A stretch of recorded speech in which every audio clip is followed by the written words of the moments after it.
Thanks for joining us, everybody. Today we're here to talk about Facebook's move into longer format video, and in doing so, they're doing it through partnerships.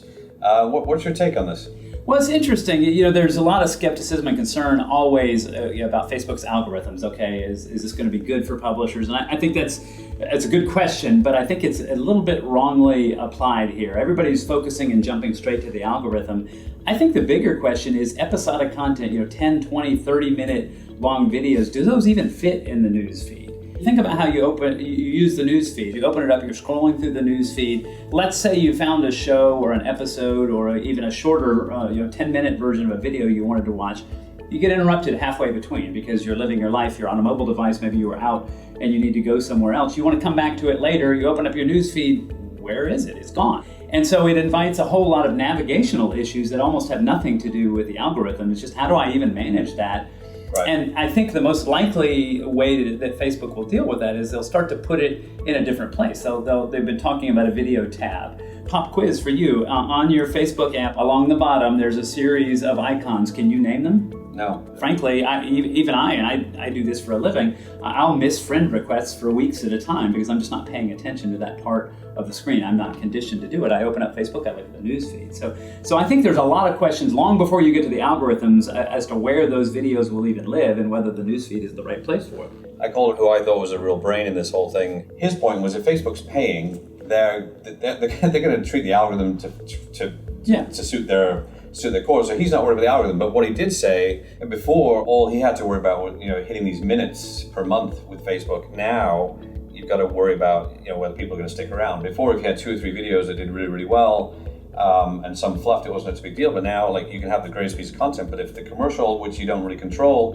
if the commercial is shit, I shouldn't say shit, but bad, you just don't know if people are going to stick around. So you've got these added obstacles, I guess. I mean, think about it. Think about you want to go create a pilot, or you get somebody to pay you to create a pilot. Well, you want the pilot to be successful. You want ratings so that they'll then commission you to make an entire season of a show. Well, Then your season gets canceled. Well, I mean, welcome to the world of show business, right? If you're creating content, somebody's going to take the risk on that, whether or not that content gets watched or not. Oftentimes that risk is shared with you, the content creator, and the distribution platform. If you can find a deal where people will pay you regardless of the quality of the content, sounds like a really good deal, but it doesn't sound like one that's likely to be renewed. I mean, who's going to sign up to just pay content creators almost regardless of the quality of the content or the consumer engagement? But still, here's where the algorithms do come in. There's far more content being created than any of us could possibly consume. Right. So at some point, there's got to be, I don't know if there's an upper limit. So you should worry about the algorithm. Well, you should worry about who's going to watch your stuff. Right. And whether it be the algorithm helping determine that or not is a subset of the question. The algorithm can only do so much. It can help surface stuff, but the quality is still kind of... It's a means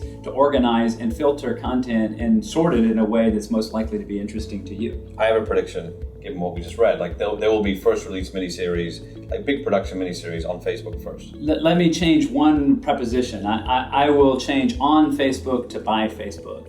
Because remember, Facebook has Facebook, the app that we commonly think of. Facebook owns Instagram. Facebook owns WhatsApp. Facebook owns Oculus. Facebook is doing lots of things. So will there be a theatrical release, quality project that is released by Facebook? I could absolutely see that.